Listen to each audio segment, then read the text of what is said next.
வெங்காயம், சின்ன வெங்காயம் எல்லாத்தையும் போட்டுட்டு பொன்னிறமாக ஆகிற வரைக்கும்.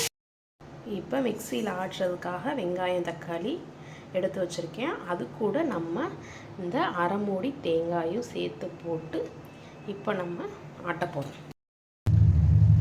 தக்காளி வெங்காயம் போட்டு வணக்கி ஊற்றிட்டு புளி கரைசலை கரைச்சி ஊற்றிட்டேங்க.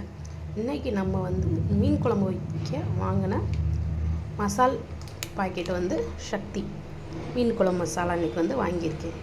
காரத்தை பொறுத்து தேவையான அளவு போட போகிறேன்.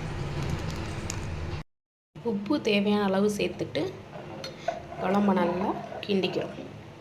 குழம்பு நல்லா கொதிச்சு வந்ததுக்கப்புறம் நம்ம ஜிலேபி கெண்டை இன்றைக்கி வாங்கியிருக்கோம். அந்த மீனை இதில் போட போகிறோம்.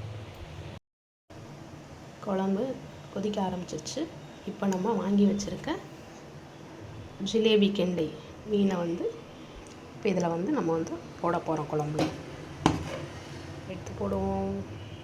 ஃபஸ்ட்டு தலை வந்திருக்கு.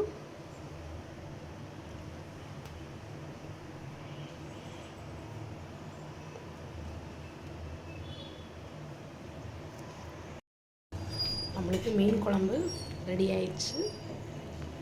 மீன் நல்லா கொதிச்சுக்கிட்டு இருக்கு. இன்னும் கொஞ்சம் கொதி வந்தாலும் இறங்கிடலாம்.